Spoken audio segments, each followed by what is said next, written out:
Hi, welcome. To the place where when you hear this sound, this music, the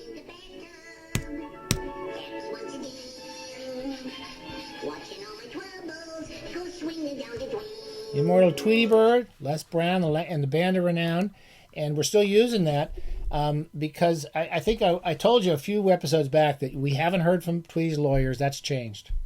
A litigious bastard. He or she's a litigious little bastard. I'm telling you. And we did hear from her lawyer. They gave us a cease and desist order, which we are not taking totally seriously because it turns out that Tweety's lawyers, Rudy Giuliani sent us a 60-page deposition written on the back of a bar napkin. 60 pages on the back of a bar napkin. It's not easy to say, but anyway, we're gonna wait a little while, and I'm just gonna bravely, challenge this litigious little bastard to see if they want to come after me. Come after me. Come on, Tweety. Come get me. Come and get me, baby. Come on. Anyway, we're not afraid of Tweety. We're doing an episode today on our reading through Don DeLillo. This is a kind of it's becoming a very firm love-hate relationship with Don DeLillo, who I really liked a lot when I was younger. I used to use him in classes a lot. I've always felt that the first half of his books were often great, and then the second half I just completely got bored with. And I have to say, we're doing Running Dog today. It's kind of the closest to a real proper thriller that DeLillo ever wrote, and he really shows how he could have written some great thrillers. The Running Dog, the first 2/3 is probably one of the best books he ever wrote, and I really enjoyed it. But as usual, he seems to lose the plot, or he doesn't even care about the plot, which is kind of more annoying. Just to say a few words, make this very quick because I do got to reply to the old Rudy and his damn deposition.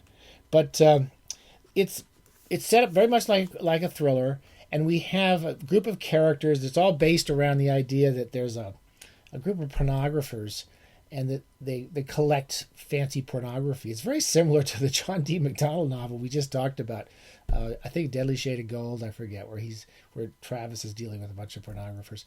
Anyway, the pornography that they're all trying to get is they buy like kind of fancy pornography, but they're trying to get Adolf Hitler's porn film from the bunker just before he died. And there's rumors that this thing has existed for years. And this is kind of the MacGuffin in the course of the book. Everybody's trying to get this thing. There's a character whose name I've probably already forgotten, who's kind of the closest to a kind of thriller character named, oh God, I probably already forgot it. Ed Selvey. His name's Selvey. Glenn Selvey.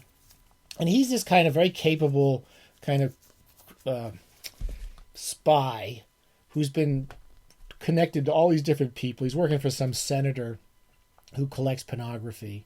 And in the first half of the book, which is really fun, is we meet all these kind of different intelligences involved in this sort of American espionage. And the basic premise is very similar to a Ross Thomas novel.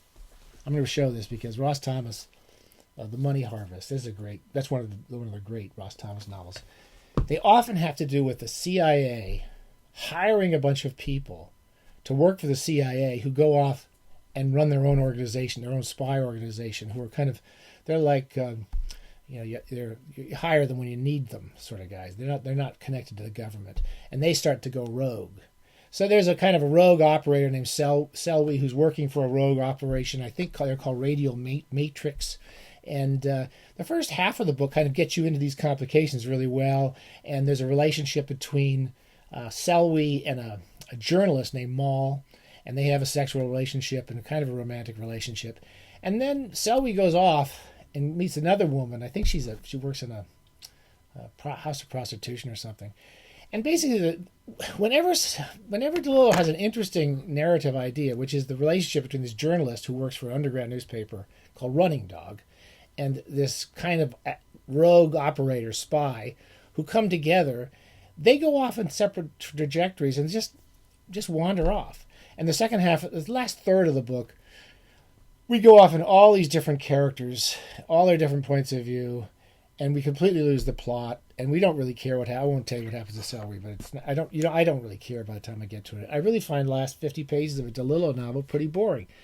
Anyway, could have been one of his best books. Probably the best, the first half of a novel he'd ever wrote.